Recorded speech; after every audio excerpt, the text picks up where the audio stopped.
ทัสสะพรว่ามาแล้วหิมะพานสิได้ตกคอยถ้าฟังเด้อยุ่มพอสิได้ตัวให้แจ้งแถลงขอว่ากันเริ่มแต่นางนาดน้อยน้ำนอพุทธดีมาเกิดในพัทธพีลูกพญาจิงแจงเหมือนกับท้องคำก่อนยินสะอ่อนงามยิ่งอยู่ในโลกนี้สบายบางต่างกว่าคุณทรัพย์สมบัติกามากดนจนบางอังพระคังหลวงห้อยเย็ดเจ็ดหัวเมืองทรงเข้าสานมาวายภัยกมูธนาโนมน้ำวงผัววานาเสียเวลาแจ่มเจ้าบิดาเงาพ่อเปล่าตัวมาพุทธดีเงาจะเลื่อนไว้ส่วนใหญ่ได้เสียพกควบเข้าพระนังเจ้ากะเปียงสาวทุกประเทศเท้ากะลือสาวานังกุงสนใสพระราชาแต่งเอาเป็นเมียสอนบ่มีความขาดของของนครแทนพอบ่มีความเสียเลือดนอนประการแท้ว่าสิ่งใดตัวมาได้ลูกน้อยน้ำนอโพธิสัตว์เป็นผู้มีบุญได้เกิดมามวลพร้อมเวสสันดรน้ำเจ้าโพธิญาณลงมาเกิดเดิดด้วยบุญที่ก่อไว้กะนำอยู่ทรงแถมแล้วยังมีลูกสร้างหอหอนอยู่วิหาหอเข้ามาในองค์เพื่อกนินงาแก้วเพิ่นจิงสมพรสร้างโพธิญาณแต่ปางก่อนสร้างงานินเกิดพร้อมพอบุญสร้างทานพระองค์พระเวทได้เป็นองค์ทรงนั่งในนครสร้างหงทานหกดังแจกทานบ่มีขานขึ้นนั่งถึงข้อสร้างเพื่อโคจรนอกกลัวทุกวันบ่ได้เว้นวันมือบ่เปลี่ยนพันตัวจากนั้นได้มีลูกสองเขือคือกันนาสานีลูกพระองค์งามโกมลูกของโพธิญาณเจ้าเนานาครบ่ฮอนเฮียงทรัพย์สมบัติมากดนคนได้ยองทั่วเดินบัดนี้ย้อนก้าวเถิงเมืองกะลิงอันแว่นแค้นทั้งอึดอยากปูป่าทั้งให้นาในสวนคัวแผ่นดินกะพอยแลงในลำธารกะบกแห่งปูป่ากะเขินขาดฝนบ่ลงหยาดในขี้ดินแดงนั่นไงพง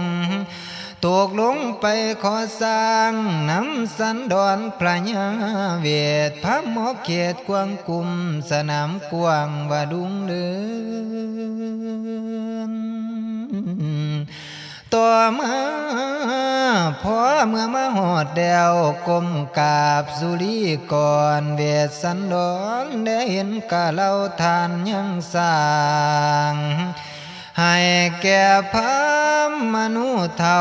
เมืองกะลิงคู่สุยางเมืองกะลิงได้ก่อสร้างทางหน้าหัวได้ให้ส่วนตกบนเขาเสียได้มวนขอขอดพระคาถาเศร้าพระพิษใจดังสิตีอกมอย เขาจึงนำเมาเรื่องไปทุนหลวงพระยาพอกรุงสนใสบอกคืดพอตึกตองทวนเบื้องขบวนพวกสาวเมืองทั้งข่ายไปยุแย่กรุงสนใสพระองค์เอ้ยผิดใจได้ไรนี่นะคนกวางบอกว่าคนควงบ้านบ่เป็นการเดียงไว้อยู่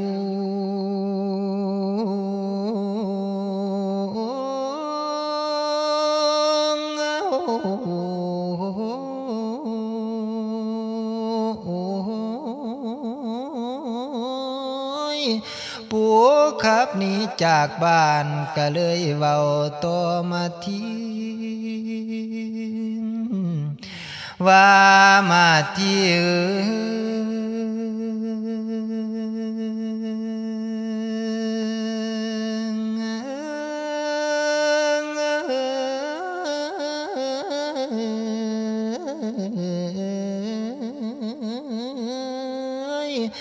ต่อจากนี้พี่สิจากนางนี่เป็นพ่อสาวเสียพี่เพิ่นเกียดหลังสังนา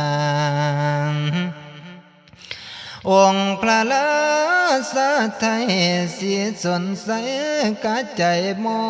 ก็บอกคือถือทวนได้ขับอายจากนครเจ้าอย่าได้หีบห่อนในคอยเบิ่งบุตรตาเดือนั่งเดือ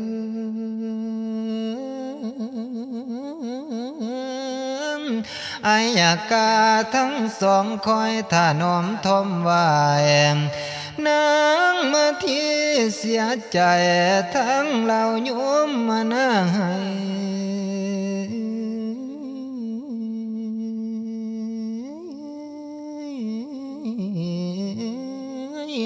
เดือใจเด้ออกสิแต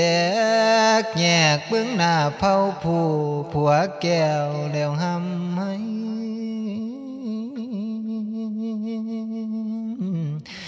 นางนี่อยู่บ่ได้คันในภาคพ้อยผัวพี่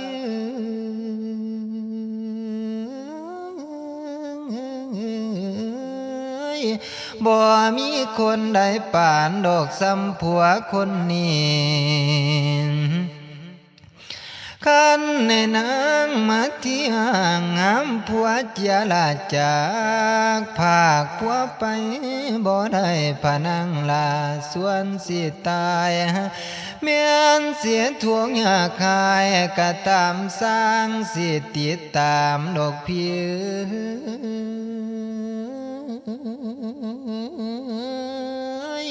วยามเขาไปในภัยสิคอยอุปถัมภ์เดียง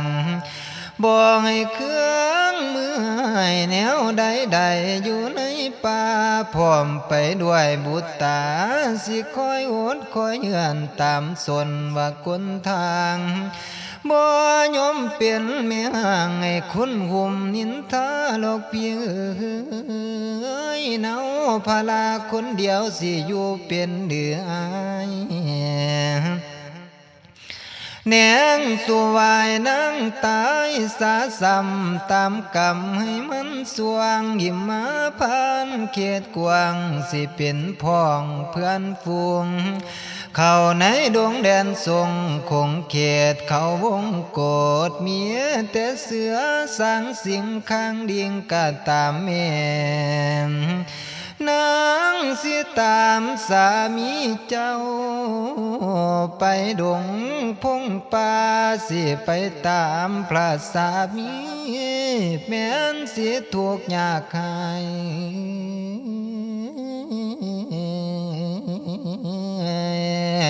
ก็ตามทนน้องบ่แนงดานาเพียนาง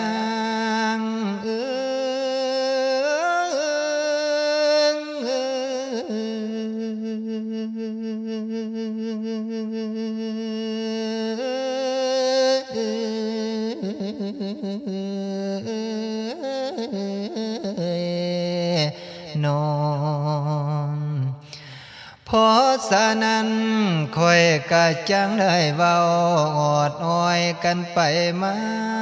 นั่งมาเทียทนทุกข์เวทนาแต่น้ำอายแสนเสียดายแต่สิหนี้ไก่คางสามีโกโพธิราชบัดนางนี้กะบ่ได้ใจน้องนั้นห่วงหลังนี่ละไม่ใหญ่กันนี่เพื่อนเอิ้นว่าหิมมาพานจัดกันมาพอดีสิพักเศร้าลงไว้กันต่อไปจังฟังเรื่องนิทานธรรมมหาเวทเทศในฟังเพียงเท่านี้หิมมาพานสิไว้ค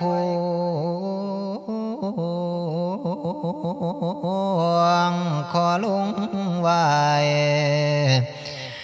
ก่อนลาอยู่